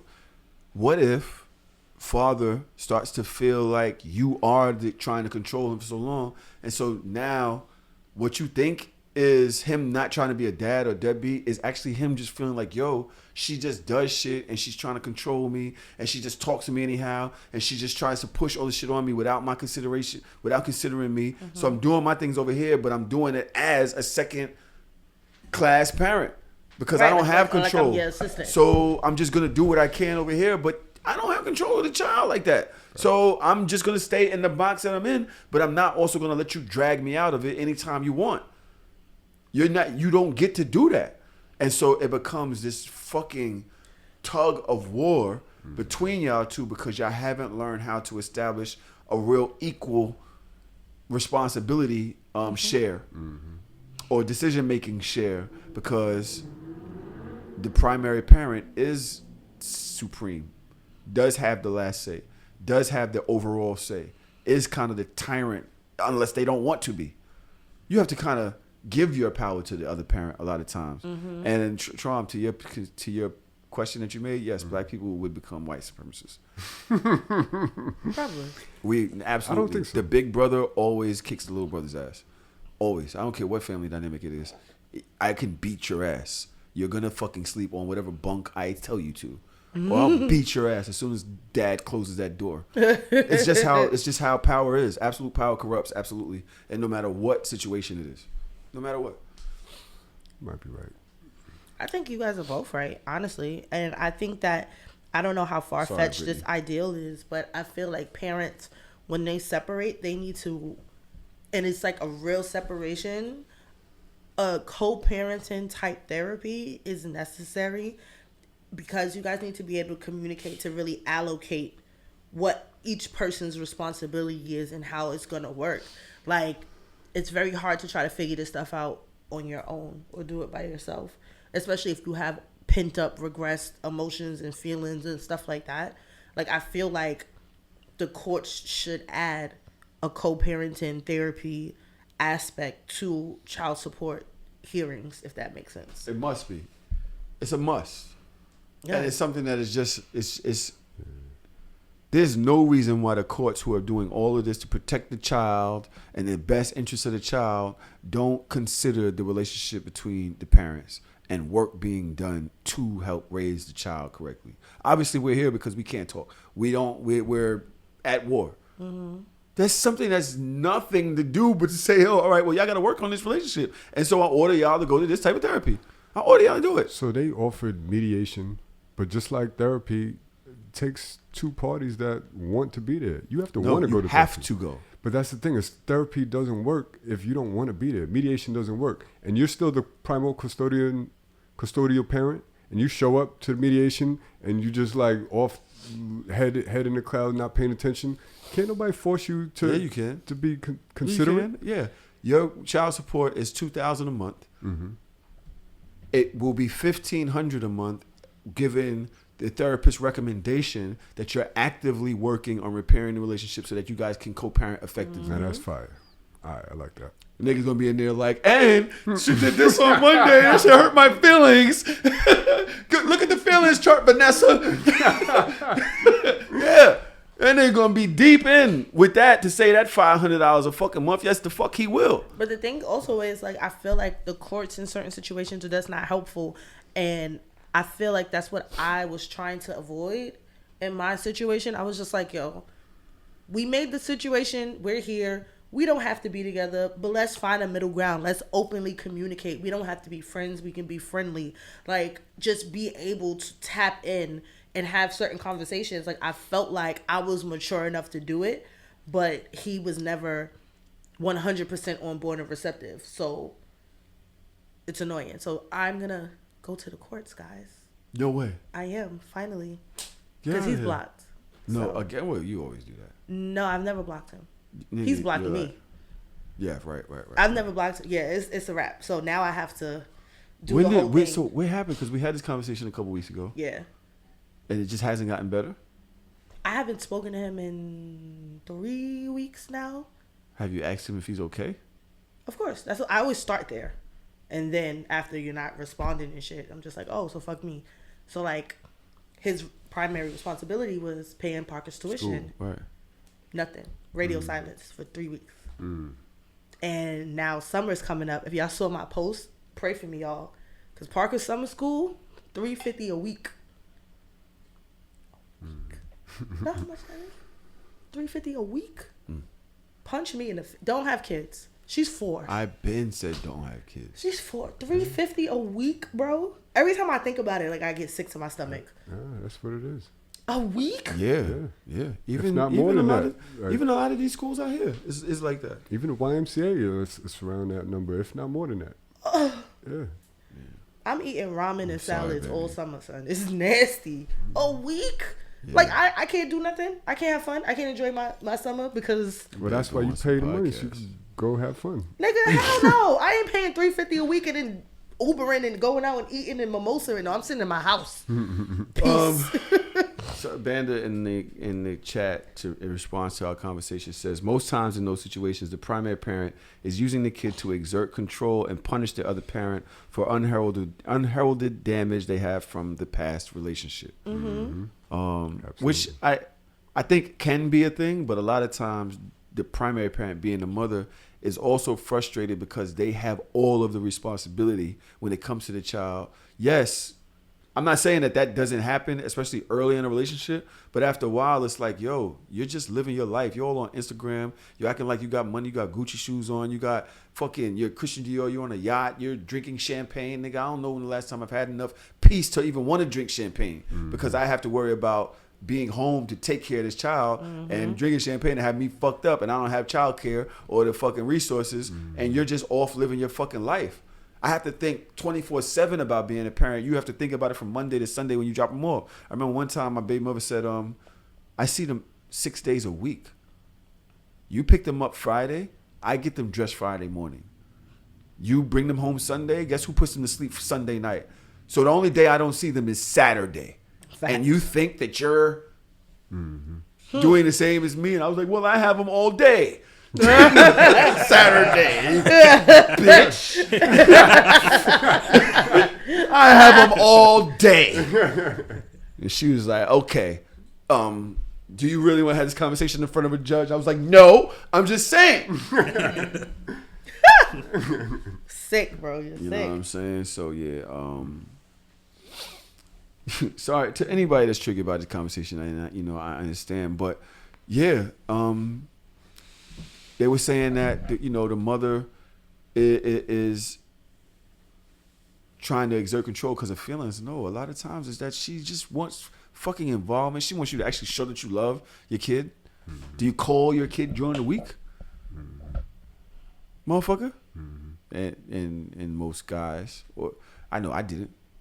You know what I'm saying? So I think this is another reason why I feel like not everybody should have kids or should be able to have kids. Like, I feel like there should be, like, etiquette class for parents. Like, every kid is different, obviously, so I'm not talking about, like, individualized situations. I'm talking about, like, blanket. Like, it is a good thing to try to pick your kid up from school because some people don't think so. Like, oh, I'm just going to send a grandmother to pick up, you know? Like, it is a good thing to try to be present for school activities and allocate time and take time off of work to do things for and show up for your kid. It is a good thing to be at their basketball games and track meets and recitals. Like, it is a good, like, there's certain things like people, like, I feel like a lot of people don't know, or it just kind of just goes over their head. Like, we were having a conversation today in my group chat about play dates and how we didn't have play dates growing up. Like, you just kind of went outside and whatever kids was on the block, you played with those kids. But now it's like, it's not that safe to be running up and down the street. Like, I don't like my kid in parks because I don't like random kids. That's another story. So, like, we have to actually set up play dates. And there is no rule book to teach you how to do it. So, like, we're in the group chat, like, giving advice on how to set up play dates and how to, like, link up with parents that's in, you know, your child's class and try to get them to hang out with their friends sometimes on the weekend, especially if they're an only child. But it's, like, a whole thing that nobody thinks about. Or if you weren't exposed to that, you're not thinking about it like, damn, my kid is in the house, they bored. How do I set up a play date? I don't even have the contact of some of the people, you know, in my kid's class. Like, I actively go out my way to reach out to Parker's friends. Like, you went to her birthday and her school friends came because I literally put a little card in a bag with our phone numbers on it and said, hey, we're going to be here this date, this time. Here's my number. Call. And then they just showed up. So I thought that was dope. Like, we need just like a little preliminary class, like how we do like Lamaze classes. Like, just have one of those, like, these are things that your kid needs for their social development. Yeah, and if you send your kid out with other people's parents, give them money for French fries. Don't have what the fuck? Tahoe, please. I took like 8 kids to Nathan's one day. And none of them had money. It was running the bill up, huh? Yeah, I was like, wait a minute. Yeah, because I got there, I was like, I told you I was taking your kids to the amusement park. Parents didn't give you a little envelope or nothing? Nothing? Like, just here, all vibes? Just vibes. Here, go, run, be free. If you thirsty. You obviously don't want your child hanging out with me again. You know what I'm saying? Fool me once. Take this little broke nigga. We not doing that. I got a question before we go into the second thing now. Whatever. I'm going to tell y'all right now, I ain't have no topics. This was all just off the hip coming home today. So obviously a lot of people are like, oh, this episode is kind of... Thank you, Melly, for all you do. Nah, it's ghetto here. But the parenting situation did give me something I wasn't really going to talk about. So y'all know my daughter graduated last week. Big congrats, indeed. Killed it. Everybody shouted her out. Everybody warm this, warm that. And her grandfather sent her like a, hey, congrats. That's it. And so her mother reached out to my aunt, who they talk all the time, and was like, yo, what's up with him? Like, all right, his relationship with his son is one thing, but like, he don't be answering her calls. So my aunt was like, well, he feels like y'all don't talk to him, y'all don't reach out to him on holidays. He's hurt for this, that, and the other. And she's like, that's not true, because I make sure to tell her to reach out to him. But not only that, I reach out to him the same way I reach out to you. Every holiday, happy Mother's Day, happy Father's Day, happy Christmas, or Thanksgiving. Like, that's what her mother does. You know what I'm saying? She even does it to me. So she was like, but he doesn't respond to me. So I don't even know if that's the right number no more, because he doesn't respond. He doesn't answer the phone when I call. He doesn't respond to texts. So you can't tell me, and she's saying that and they have a report, that my daughter isn't hitting him up because he does not respond to me. And so my aunt was kind of like, baffled by it. But the conversation came past me. And I know that it stems from me and him. Mm-hmm. Now, he's now 69. So it means he has 15 years, 20 years. Our relationship has been like this my whole life, right?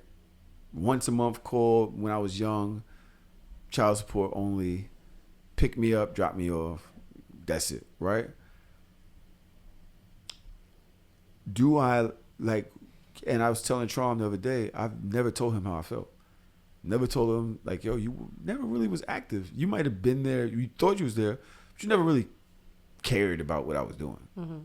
You never, like, and now you want me to establish a relationship with you. You're still not, you're doing the same thing to your grandkids that you was doing to me.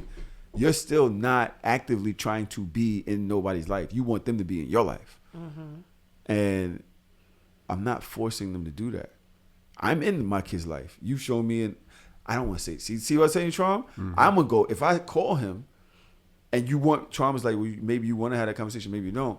And I was like, if I do, I'm going to say some shit that I'm not sure he has the mental capacity to handle. That's what I was going to say. But if I don't, he lives by he's going to be by himself forever. When he obviously cares enough to be hurt. You want my POV? I want both of y'all. Because I really don't know what to do. It's kind of tormenting me now because I know that I'm the key to my daughter possibly having a granddaughter. My son's possibly having because he don't even call my sons. Mm-hmm. Like, what do you expect them to do? They autistic. They don't call nobody. Right. Like, what do you don't, nothing? So what do y'all think? Y'all, what do y'all think? You want to start? Go ahead, Dash. I think that a conversation should be had, but I would open it up to asking him questions about him in his life, in his experience, and what his point of view is.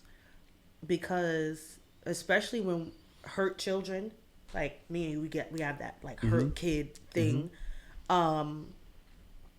We think about it from our perspective, but as parents on the other side, we now also know mama had a life too. Daddy had a life too. They didn't really all have the tools and the mechanisms that we have. They didn't really have access to having certain conversations and having therapy and all of these different things, right? So you have to understand the root of the problem before you come in with your side of the problem, because there's a reason why. Nobody does anything for no reason.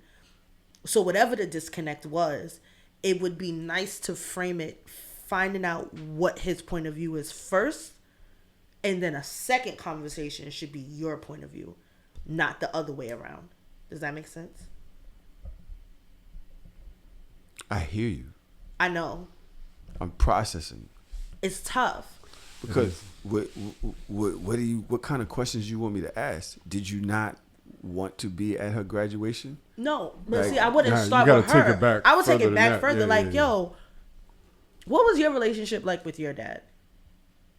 What was your relationship like with my mom? Mm-hmm. What did you feel, or how did you feel when y'all separated? What kept you from me? Mm-hmm. What is the reason? Right? Not, this is how I feel, this is what you did. Because that's easy to do. It's harder to look at our parents as human beings and understand the root cause of who they are. Because when I reunited with my dad, that was a conversation I had to have. I know how I felt. And our first real in-depth conversation was mad questions. Like, why did you not come for me sooner? What was holding you back? What did you do to be there? And then I caught a perspective that I didn't even know about. Me and my dad had conversations about things that I had no recollection of. Like, so for the backstory, for those of us that haven't been here for the last 3-4 years, I found out my biological father was my biological father after my mother died. So that's when I was 16. He has always been in my life, but I always thought he was a friend of my mother. So he would call and try to talk to me, and I never understood why he wanted to talk to me. He would give me gifts, birthday cards every year. But I never really read the card, took the money, put it away. But I keep things. He would always write your father on there, but my brain didn't register it. So I didn't know that he was my dad. And my question to him was like, yo, why didn't you fight harder? Like, where were you? What happened? And he was like, I did fight for you. Like, I almost lost my marriage fighting for you. He was like, I was respecting your mother's wishes. This is what your mother, she wanted this to be like this. I had to hear his point of view. I know my thoughts and my feelings and my emotions that surrounded it, but he has them also. He was like, I came and I picked you up and you don't remember? I took you to this house and da-da-da and all of these things happened. And I'm like, it jogged a memory in me that I didn't even remember. And I'm like, yo, that did happen. And I did meet his whole family. And they were like, how was your day with your father? And I'm thinking it's my other father. And I'm like, oh, it was great. We had a great time. I was too young to understand that they're talking about this person that's in front of me. So it's like a catch-22. And maybe if you understand where he's coming from and what he's seen and what he's been through, it'll be easier for you to have that conversation and kind of bridge that gap that y'all have instead of just coming in talking about what you think, how you feel. Sorry. Daz, you hit it right on the head. That's exactly where I was going with it. Dads are human beings, and we don't look at them as such because we expect so much from them and the responsibilities that they have to their kids, and you kind of forget that they're human beings with flaws. Mm-hmm. They've been hurt. They've been in relationships with your mom that maybe didn't turn out so well. There's a lot of reasons why they're not around other than just because they're deadbeats. You know what I mean? Mm-hmm. There's a lot of situations. And to your point, you even said it, sometimes they don't even have the mental capacity to juggle it all on top of juggling their own shit and their own life and their own current relationships. And, you know, it's a lot. It's a lot for a human being to deal with. We just have to look at them as humans and understand from that perspective. And you've even said it before in the past on this podcast, like, yo, you didn't realize that your mom kind of shunned him away. Now, granted, that was years ago, mm-hmm. but you don't know how long that's impacted him. Sometimes that shit sticks forever, you know what I mean? And he was young. On top of the fact, like, this is deep, man, because these are conversations that I need to have with my daughter at one point. My oldest, we're not as close as I would like. And I would love for her to ask me the same questions that Daj asked her dad. Like, you know, instead of just the resentment, you know, I want you to ask those questions so you understand how much I fought and how much I did and wanted to be there, but I had to respect your mom's wishes and understand that the co-parenting there was not fire.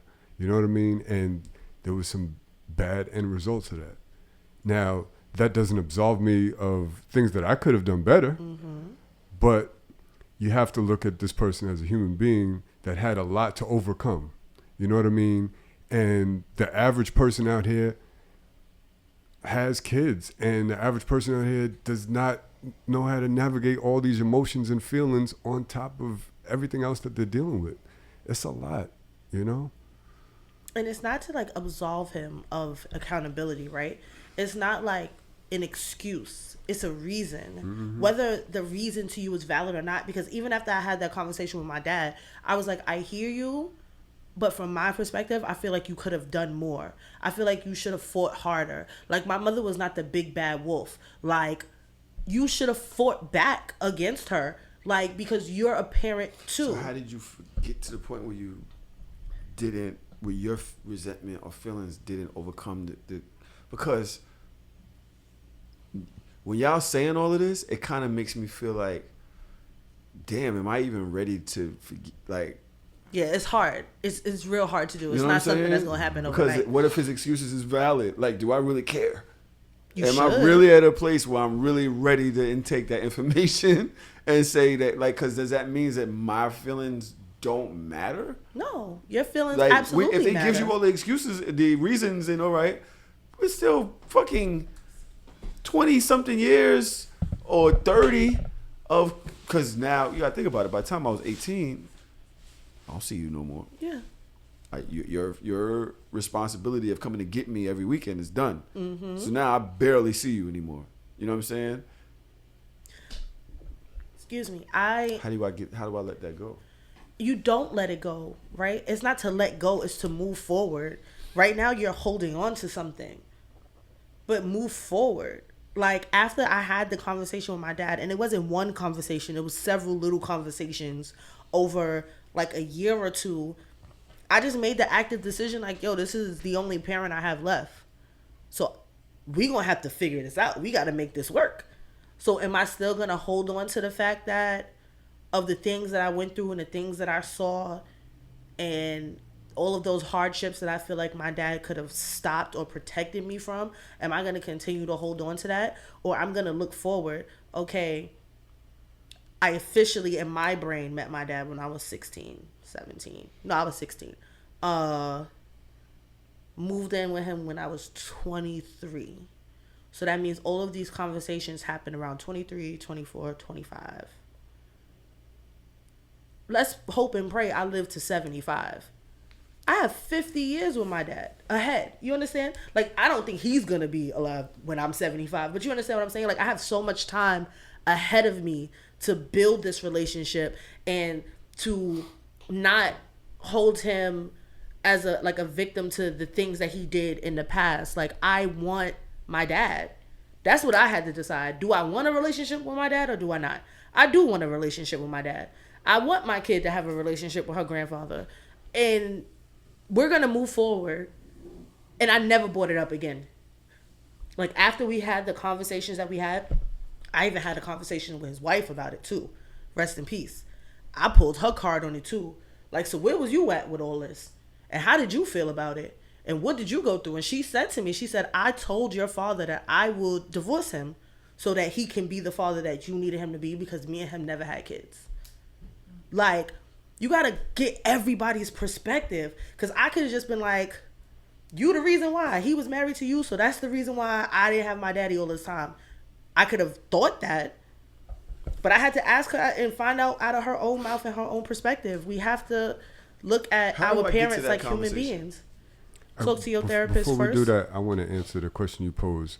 I think, so I remember one time I was going through a rough time in my life, and I met with kind of like a spiritual advisor, and he started asking about my relationship with my parents. And he explained your relationship with your parents, or lack thereof, explains a lot about the foundation of who you are as a human being. And it speaks to a lot of issues that you might have for the rest of your life. Son, my daughter says to me, she's like, you know, we don't really have a family community. Like, I know you love me, I know you're my dad, but like, I go to my friend's house and like they're together, they're doing TikTok dances and they're eating and they're ordering food, everybody's there and they're playing cards and the kids is right there, and like, it's like a thing like where it's everybody. And it's like you and grandma's down here and you're up there and my mom's over there and I'm in my room. There's not really a family community here. And I know that's because of relationships like that I've had that have just been broken. My dad broken, my mom was like, whatever it was, and things that happened to me over years with other, members of my family or whatever, that's kind of make me isolated. And so now that's the way I, am. And it's like, damn. Yeah, you didn't see it growing up, so it's hard for you to put that together for her to see. You know what I mean? It's just not natural. You got to think about it. It's not going to come naturally. You got to create it, right? Right. And, also, it's damn, I forgot what I was saying. So yeah, spiritual. So yeah, what you, your foundation comes from both parents, right? Or the lack thereof if you don't have certain. So I would say what you could gain from a conversation with your dad, if he does tell you certain things and you're like, damn, at least it might help you in your own personal growth to understand certain things. Because whatever holes were there in your life, whatever was missing in that relationship, it carries into other parts of your life and into commitment issues, abandonment issues, how you deal with people, how you deal with significant others, everything is affected for the rest of your life. So if you get certain answers from him, it'll help you understand you and help you be more self-aware. And then that'll in turn help you work on yourself, because the first step is being self-aware and understanding why you are the way you are. So you could get some answers from him that it may not do that much to repair the relationship between you and your dad, but it can help you personally. You know what I mean? I have. Go ahead, Melly. To answer your question, you asked Which how one? how to get there. Yeah, because we haven't spoken in so long, right? So, and then when we did was at my uncle's funeral, and mid-funeral he was like, "Well, show me you love me then," and I was like, all right, "Yo, bro," like literally something happened when I'm standing in front of the fucking my uncle's funeral casket, and I'm staring. You know, you're doing the like prayer in your head, and then you know went down this way. Melly, I'm just giving you a little history, right? And he like walks up and he's like, "Yeah, you know." Something he said like, yeah, you know, oh, you love him? And I was like, yeah, I love you too. He's like, I can't tell. And I was like, what?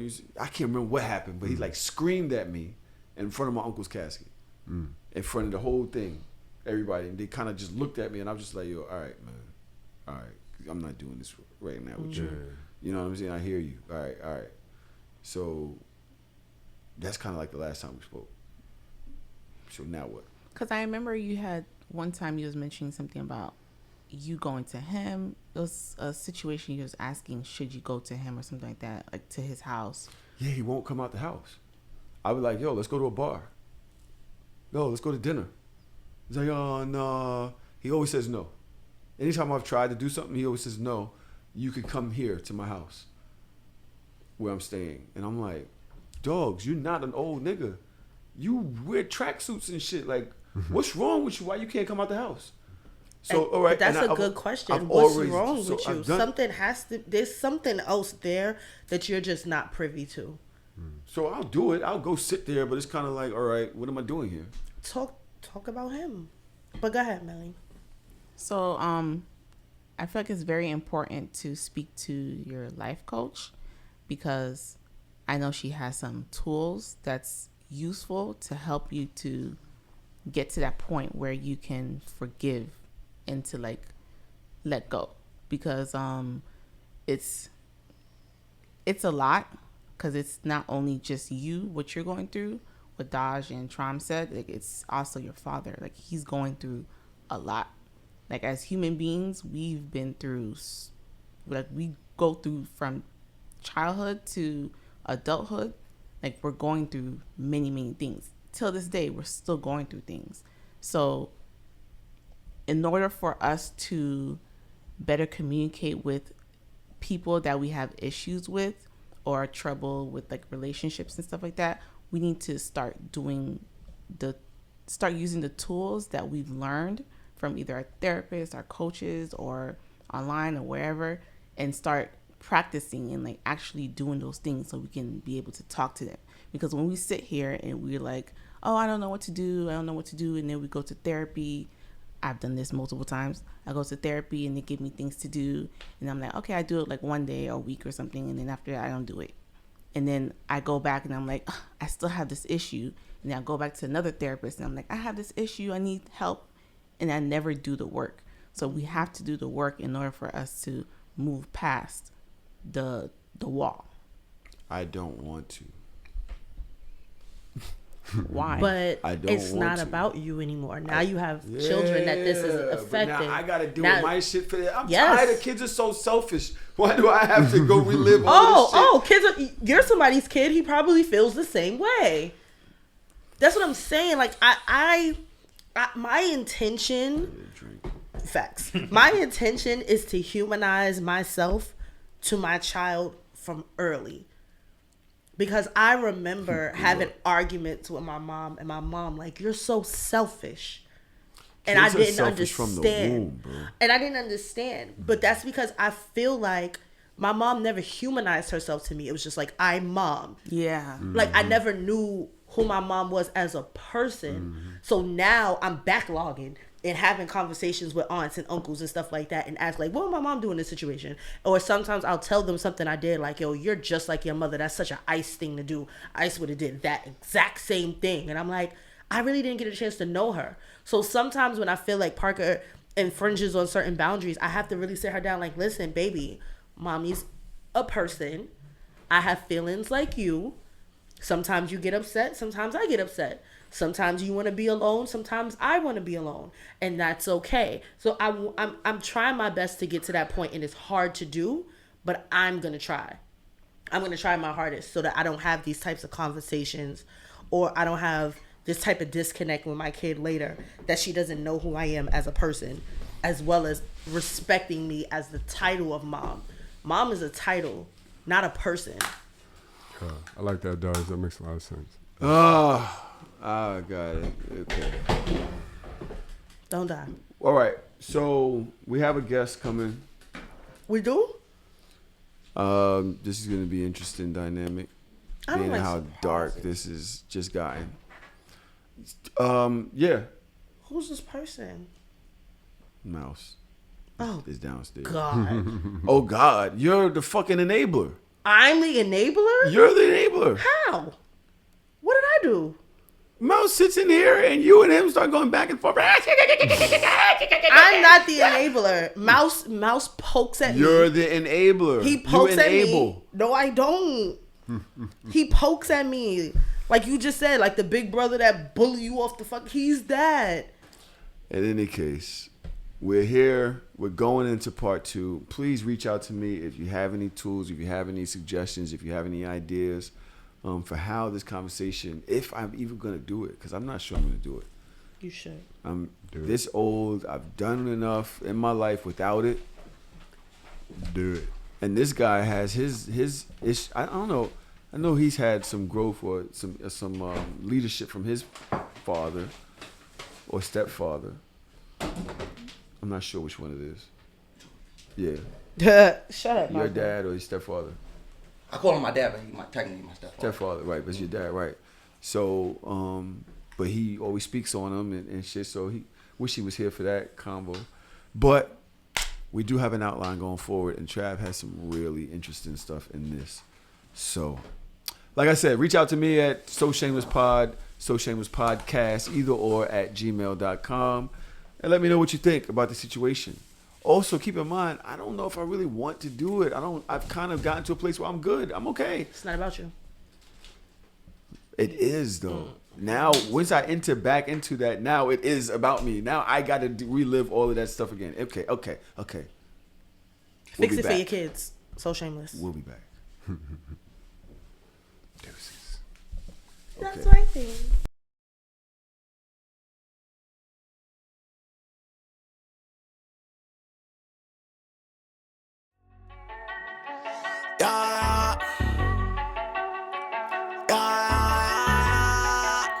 Yeah. That nigga be crispy. Yeah. Hey. I'm shameless, so shameless. With my dogs on the block, it was dangerous. Take your girl out to eat and she's paying. I'm shameless, so shameless. I'ma go hit Tahoe up. Come bring the Tahoe truck, body bags on body bags. Come pick this garbage up. DJ mixing in the booth, he leave him traumatized up. I ain't got no time to waste. Let's get these commas on. I'm sitting in class, I can't even focus. Looking at teach, hoping that she don't notice. Titty sit right, that ass be poking. I'm sitting in the front cause I gotta be the closest. I'm just waiting for the bell, let everybody leave. I passed with an A, but left her with a D. I'm shameless, so shameless.